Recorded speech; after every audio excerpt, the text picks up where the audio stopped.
All right. Hello, hello. Okay, so give you guys a little bit of insight here. I may or may not have broken the masterclass pages right before I came live here. So if you hear any dinging in the background, that is my team working on trying to get all of this fixed. So I do believe that we are good to go. Okay, speaking of which, if you are not already registered, go here and make sure that you get registered for the Content Activation Masterclass. So exciting. Okay, so this is session number 3 of 4. We will be having session number 4 on Friday. Super excited about session number 4. This one is going to be nice and short and sweet. So I am going to dive right in here. All right, here we go. Welcome to Masterclass session number 3, where we are talking about hands-free content activation. Now, this is what this really is we're talking about creating an in-house content cache machine that is going to run your business on repeat using the content that you have already created. And I'm trying to find my slide control here. There we go. All right. Here we go. Let's look at a recap. So the first session that we talked about was the 6 marketing trends that you can't ignore, right? And what we really realized there is that, one, we want to start with great content. We want to tell stories. We want to be transparent. We want to share the things like my entire funnel broke right before I came on a live here, because those are things that people can relate to, right? We want to make sure that that you're focusing on organic traffic, because organic traffic, the Google juice, really does matter. You are losing leads and prospects to organic traffic all the time. And we know that we want to take that amazing, great content and repurpose it. We want to use it for your SEO purposes, for social purposes, to put into your value ladder and warm up your prospects as they're coming through, to give people the content that they need at the time that they need it, and to treat them like humans. These seem like pretty straightforward types of methodologies here, but they're ones that often get overlooked. So definitely need to pay attention to that. All right, so let's get in and talk about the needs of where we're at. So honestly, like even the 3 steps that we've just talked about here, if we're starting to talk about content repurposing, it can start to feel a little bit overwhelming. What we have is we're going to take this amazing content that you have created right here, and we're going to do copywriting. We're going to create an SEO article and sound bites, social snippets, email content. We're going to move all of that into graphic design. We're going to do different social graphics and infographics, maybe some animated GIFs, calls to action. We're going to be creating, and you know what? We don't even have in here. Oh yeah. Our SEO optimization, we're going to be doing SEO research, keyword research. We're going to publish that article from your copywriting. We're going to be doing some video stuff, social, compiling everything together, creating your content calendar, social posting. I know I'm going through all of this because I want you to understand the complexity of this, and that there are a lot of people who are like, oh no, I can totally just do this on my own in my business, right? We haven't even talked about paid ad management here. Running some paid support to help support your organics traffic and what you have going on, continue building your list. All of those things work in conjunction, and we know that it's the process that you have to have in order to make this really work. But it can really feel overwhelming, right? So here's what happens. Here's the process that most people go through. You know that you need some help. So you're like, okay, I'm going to outsource these things. I'm going to outsource my copyright. I'm going to outsource my graphic design, my video editing, social posting, get somebody to do that. I'm going to outsource my paid ad management and setup and my SEO research. Sounds fantastic. So you're going to have people in charge of doing all of these things for you, right?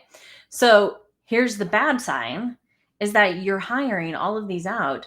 These people are experts in their own little micro niches, right? But They don't know your system. They don't know exactly what you're after. So each of them are going to come right back to you for questions. So now all of a sudden you have 6 different people or more coming directly back to you for questions. And they may be starting to do this, come back to you, and you're like, nope, that's not right. So then they go back. And so you're spending not only extra time going back and forth here, but you're spending extra money because you're having to have people create things typically more than once. So you get really frustrated. And here's the next step that most people end up taking.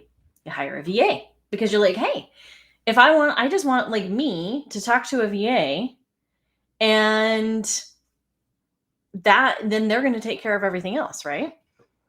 So here's what happens. The VA may not necessarily have all of the skills or know the systems that you want to run. So they kind of create their own. So they're creating their own systems. Their entire jobs are to try to make efficiency out of things. Sometimes these systems align with yours. Sometimes they aren't what you had in mind. And then they're also spending time doing research. If there's any of the things that they don't know how to do, then they're doing a lot of research. So then what happens is the process starts to look like this. Here's you and your content. Then here's your VA. They're doing some research time. They also have some different systems. And then they're picking all these people to outsource to. So now all these people are coming back through these different systems and straight to the VA and back to the research time. So now you've created actually a bigger mess, because any of the questions that the VA can't answer, they're still going to come back to you.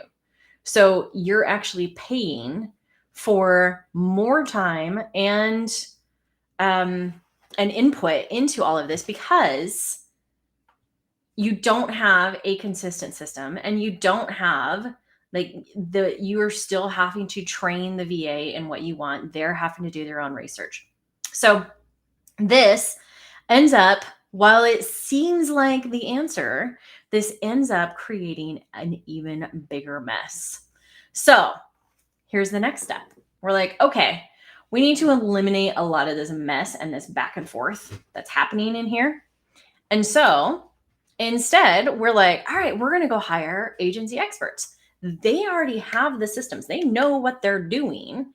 We just want to be able to have you report to your VA and have your VA manage all of these things so that they are working with experts. They're not having to come up with the system or the process. They're not having to do research, and they're not having to come back to you every time a freelancer comes back with a question. So we're creating this little loop right here, which is fantastic. So we're getting a little feedback loop, right? And so I just put together what some of the agencies would look like to run this for you internally. So if you have a content repurposing agency, they're going to handle copywriting, graphic design, video editing, and possibly your social posting, or you may have another agency here. You're going to have your ads agency and an SEO agency. Now they're all going to do their jobs and report back to the VA, who's going to report back to you. Seems pretty ideal, right? Here's what it actually ends up looking like. Because each of these agencies are built on efficiency, and in order to be able to deal with customers, right, they'll have their own different systems, which may or may not match with the system that you and your VA set up. So now what you have is each of these agencies are saying, like, here's my system. So then your VA is trying to interpret these different systems back with your loop, right? So you're creating this extra kind of loop in here, which is still faster than if you were outsourcing to individual freelancers. But here's the other inherent problem. It costs a lot of money. These agencies can be really expensive. A content repurposing agency is probably going to run you anywhere from like $1,000 to about $5,000 a month. An ads agency, anybody here hired those guys? Just for management, not talking ad spend. Typically, you're in anywhere from $2,000 to $5,000 plus, right, for an ad agency. An SEO agency, you're going to be in anywhere from very low end, I'd say $1,000, up to $10,000 or more per month. Like, they can get very expensive. And then if you're also hiring somebody for your social posting, that's additional cost on top of that. So what we know that we like is this feedback loop. right here, right? So this is what an in-house team can do. It's so much more effective to bring your team in-house. Then they can run your content machine with your hands free, letting you focus on that amazing superpower that you are and creating that amazing content. Now, in order to lead, you have to know where you're going. So over here, we're talking about metrics. We're talking about numbers. We want to make sure that you have numbers you're watching and your content activator also has the same numbers that you're watching. You guys have set a very specific goal and you're saying, here is exactly where we are going. So you have a measure to say, did we hit it or not? And why not? This becomes a repeatable process, something that you can look at all the time over and over and over.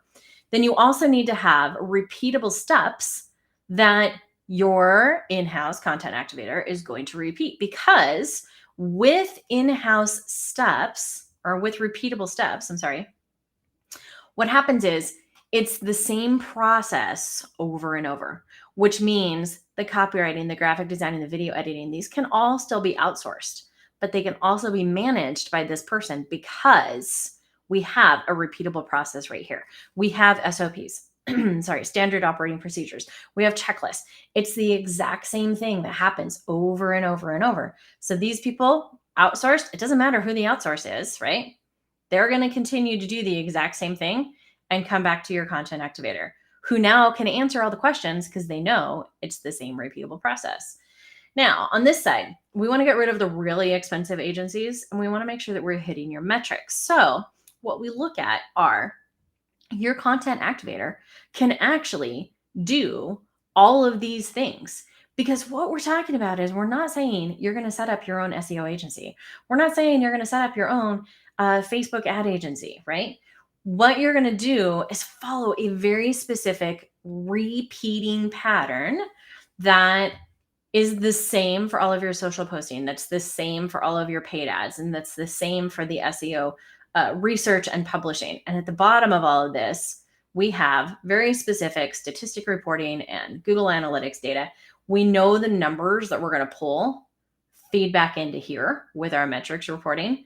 And then this is giving you the feedback that you need to continue creating amazing content and to give feedback back to your content activator. So it gives you the decisions that you need to make those strategic decisions. You're still creating that feedback loop that's so, so important. But the reason that this person is able to do all of these things is because this is completely repeatable. And so is all of this. And you can outsource these things to the lowest common denominator because it's literally a plug and play, right? And for that matter, if your content activator ends up leaving and you have to plug somebody else back in, all of the trainings to train this repeatable step, this repeatable process here, to update your metrics and to take care of all of these things, those trainings are something that live in-house for you. So if that person walks away, you can literally plug another person right back in here and you are still going to get the same yield because it's the same process that's repeating over and over and over. I hope you're hearing that what is super important is having a repeatable process and those SOPs and paying so much attention to those numbers. These are the super important things. And this will literally, like, it's going to save thousands of dollars and so much time because you're doing this same thing over and over. And it's literally like anybody can jump into that place. So it becomes an easy process to repeat. Okay. I told you this one was going to be really short, right? Let's look at, if I can get my thing too. Okay. A recap. Here we are. You've been through 3 sessions. Pretty amazing, right? Okay, so what we're going to do, we're going to start with great content. We know organic traffic matters. We know we're going to be working with content repurposing, and delegation with systems and processes is absolutely essential to your success, right? Okay, let me pull up my super cool graphic here and see if I can figure out which way to move. Oh, here we go. Right? Your next step. Here we go. Your next step is to check out class number 4 on Friday, which is the 5 profit killing and time sucking mistakes that are keeping experienced entrepreneurs from online success and how to avoid them like a pro. Really, what we're talking about is this is the big bang daddy, right? This is where we're taking all of these previous sessions. We're going to look at the 5 major mistakes and how to avoid them, how to set all of this up in your business so that I'm hiding behind my road. So you're going to have all of the steps and processes that you need to be able to create this content cash machine. And it's a process that we call content activation. So make sure if you haven't watched any of the other sessions, go jump through those because I will absolutely take questions. And it looks like we have a few here. All right. Oh, just some compliments. Awesome. Thank you. Love the charts. Very clear. Awesome. I'm super, super happy to hear that. I am such a visual person that it's so much easier for me to look at delegation. In fact, anything that I do business process wise, I love to map all that out. So, and in fact, if you really like them, make sure that you go register here. You can go grab a download. So for every one of the 3 sessions, I have a awesome little guide that goes along with it.